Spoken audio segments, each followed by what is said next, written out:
Hey guys, Erit is here. Hunter's Origin finally dropped patch 1.0, bringing us massive changes to the town upgrades and finally introducing the first actual multiplayer content, dungeons. It also marks the end of beta. Well, kinda.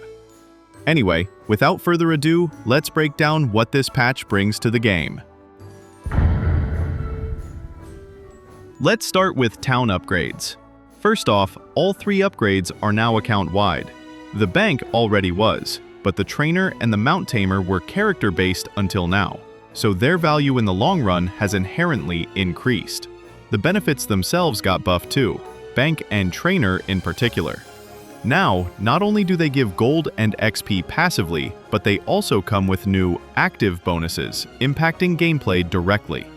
Anything upgraded before patch 1.0 is kept. So if you leveled them up earlier, the highest level you had for this upgrade now applies to your entire account.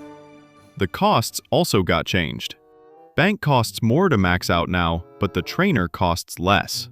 The community is still gathering the data, but from what I've already compiled, I can guess most of the costs and benefits rather safely. An orange background means the data needs to be confirmed. But from what we've gathered so far, I am 99% sure the trainer and the bank now have the same gold and resources costs.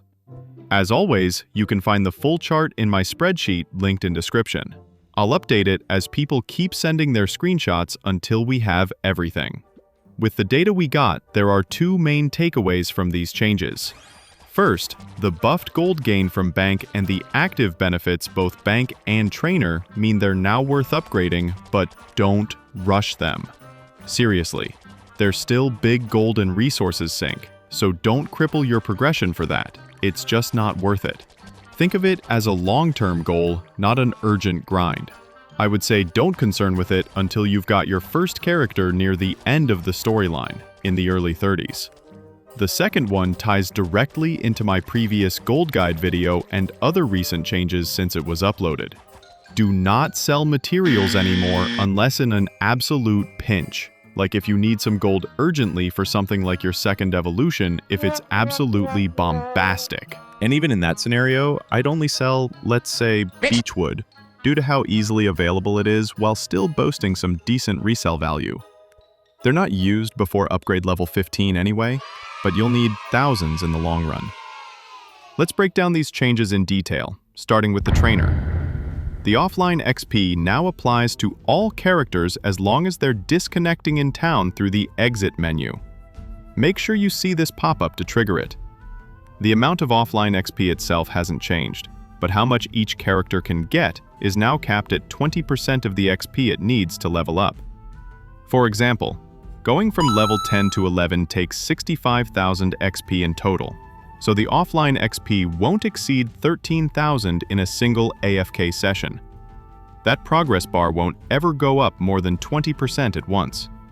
That change makes it great for leveling alts, so if you've upgraded the trainer even just level 1, I'd recommend making 6 characters if you haven't, just to rack up more free XP overall.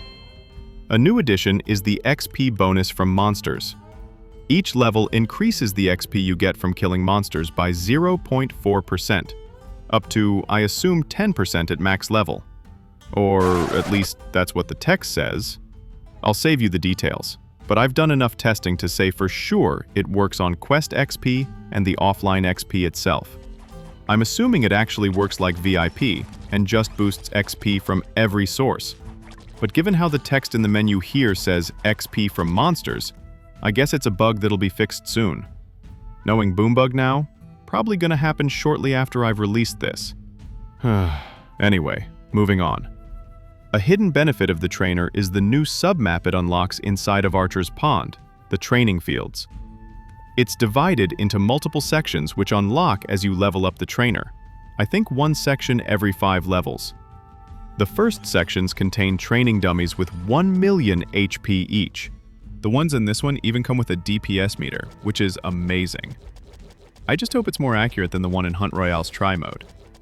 The upper ones there have aggressive mobs in them. And that last section looks promising. As you can see, it looks like an arena, and if you zoom in on the map, you can spot statues representing the different game bosses. so I'm assuming it'll allow you to summon them and refight them at will to test strategies and builds. Looking forward to that. The bank now gives more gold than before in various amounts. Level 1 gives 2.5 times more. Max level gives nearly twice as much as before. But some levels only give like 30% more than they used to. The upgrade curve is a bit different. What's interesting is the other bonuses the bank now gives. First off, there's a boost to gold dropped by monsters, which kinda works like VIP or gold tokens. It increases the amount by a certain 0.4% per level, up to 10% at max level. Second, there's a boost to drop rate, about 0.2% per upgrade level, up to 5%, which I'm 99.9% sure works multiplicatively. Meaning no, a 1% drop rate item will not increase to 6% with a maxed bank. It's 1.05%. Quit dreaming, peeps.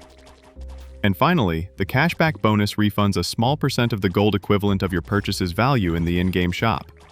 Again, the shop, not NPCs. We're talking real money here. It increases by 0.1% per level early on. Level 25, it's 3%. It's also a relatively small bonus, as you can see in the video clip here, but hey, we take those. For the curious ones, I did the maths, and that 117 gold cash back means the base value of gold is 1,300 for €1. Out of all these, the gold boost to me is what brings you the biggest value in the long run, and what makes the bank worth upgrading now, because it'll scale very well with your overall account progression.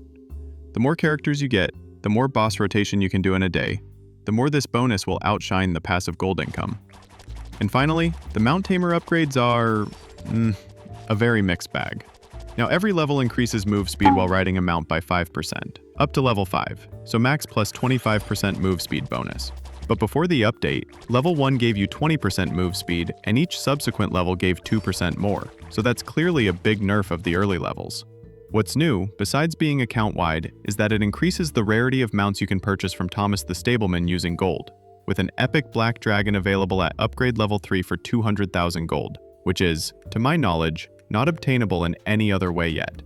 And at upgrade level 4, the legendary black bone dragon, previously only available in a 100 USD pack that unlocked at level 35, can be purchased with gold if you just so happen to have 1 million gold laying around. And finally, level 5 unifies all of your mount's move speed, meaning they'll all go as fast as your best mount, and the only difference will be cosmetic, which is fun if you want to zoom around town riding a small horse, but that's as far as its usefulness goes. The Tamer upgrades cost have drastically increased though, with level 5 alone costing 1 million gold and huge amounts of resources. Wait, what? I definitely recommend upgrading this one last. I know riding a dragon absolutely kicks ass and all that, but if you're still struggling to kill some of the game's bosses, it's just not for you yet. This is clearly a low priority QOL endgame boost, considering the massive number of resources it drains versus what it does. Moving on, the other big change of this patch is the arrival of the first actual multiplayer co-op content of Hunter's Origin, dungeons. Our first dungeon is the orc-themed Orcish dungeon. To enter dungeons, click the Dungeon Finder icon, pick your difficulty, and queue up. You must be at least level 10 to enter the first difficulty, while the second one is only for level 35 players, which is the max level currently. I hope they'll add more intermediate difficulties in the future, given how you get to level 10 in 2 hours, but 35 takes about 2 weeks. But anyway, the game will match you with another player as soon as it finds one.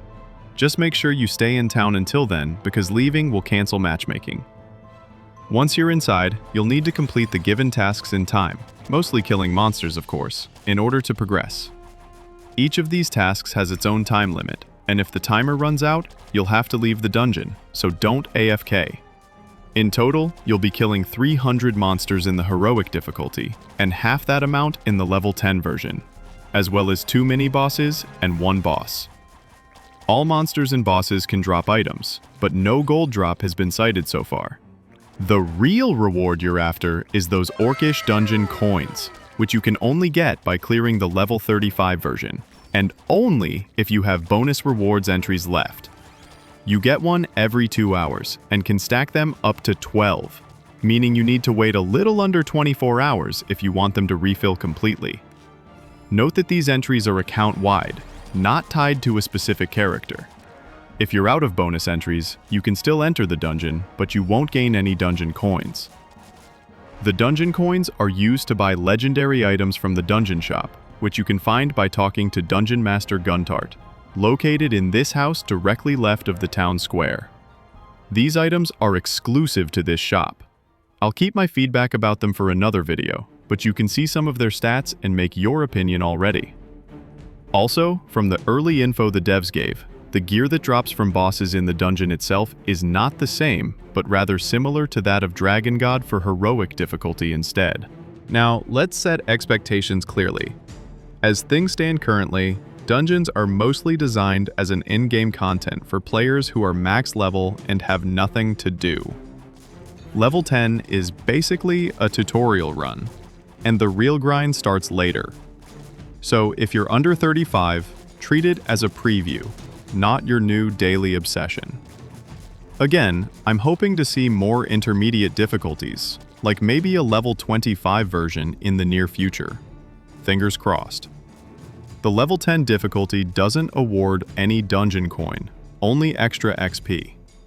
Sure, you can get some low-level legendary items from the boss, but the drop rate seems quite low, which makes sense since they're farmable with no cooldown, and the monsters won't give much XP if you're over-leveled compared to them. If you watched part 1 of my XP guide, you know what I'm talking about, and if you haven't, I'll leave the link in the description. Make sure to check it out. Dungeons are more challenging than the rest of the game so far. You'll get wrecked if you come unprepared because you can't mess up. If time runs out or if you die, it's game over. You must exit the dungeon and your bonus entry is used up. So make sure you play it safe, but not too slow either. I'll drop a more detailed guide about Orc Dungeon breaking down the minis and boss mechanics and what classes to use in a future video for the sake of not making this one too long. I'll just give you 2 warnings. 1, everything hurts. So don't just stand there face tanking things and have, I'd say, around 600 HP minimum until you're more familiar with the dungeon. 2, watch out for the second mini-boss blue-purple color shield around him. The purple gives him massive reflect, and the colors tend to override each other. Best attack him when there's no aura around him.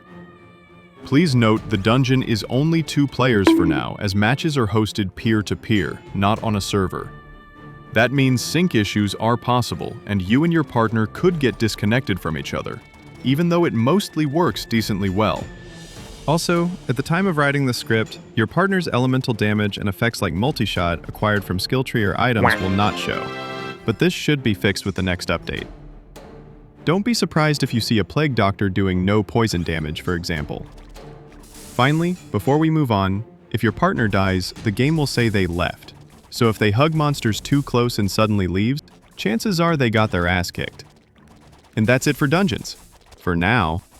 There's also a whole bunch of other smaller changes and fixes you can find in the full patch notes in Discord.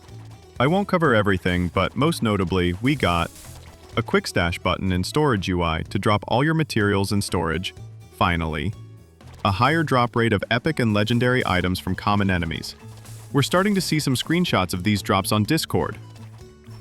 Rare ore can now be used to craft level 10 rare weapons. Those weapons are pretty good value for the moment they unlock, so check them out if you're around level 10 and need a new weapon. A buff to Spider Queen's first skill. Now she deals 50% more damage when it's active, but adds 1 spider per attack instead of doubling the number. So with multi-shot, each attack will summon 3 spiders instead of 4 previously. The 50% damage boost more than compensates that though. Refreshing NPC merchant stock cost changed. Instead of paying 100 gems, now it costs watching an ad, then 500 gold, then 50 gems. That cost resets when the shop refreshes naturally after 4 hours. Respec has changed a little. The first one is still free, and the subsequent ones require watching an ad. If you have VIP, this will not impact you at all. And finally, a quote-unquote fix to map challenges. The XP multiplier from map challenges is no longer boosting the reward for clearing the challenge itself, only the XP from mobs. What pisses me off is the devs knew about this since beginning of August, but Of course, they fixed it right after I make a video about it, so now it looks like I'm spreading misinformation. I'm sure it was an extremely difficult thing to fix, and that's totally why it took 2 months. Thanks, guys. Appreciate it. One small change I found surprisingly interesting is the new respec cost. It's no longer completely free, yet you just watch an ad. Which, if you think about it, says a lot between the lines. To me, that feels like Boombug acknowledging that 1.0 might be the official release, but that balance-wise, we're still in beta territory. They couldn't keep respec totally free without admitting it's still beta, but they also know the classes aren't balanced enough to charge real currency for it yet. So this watch an ad solution ends up being a kind of middle ground, a way to move forward with release while quietly admitting we're not quite there just yet. My only gripe is that the release wasn't mentioned anywhere on the latest roadmap, so it really feels like it just dropped out of nowhere. But I'm sure there's some reason behind this move, whatever that is. Anyway, that's it for today. If you made it this far, thanks for sticking with me. As always, all the info and links are in the description. If you haven't yet, please subscribe to help me grow this channel and make more Hunter's Origin content. I'll see you guys next time, and maybe in the Orcish dungeon before that. Until then, take care and happy hunting. Eritas, out.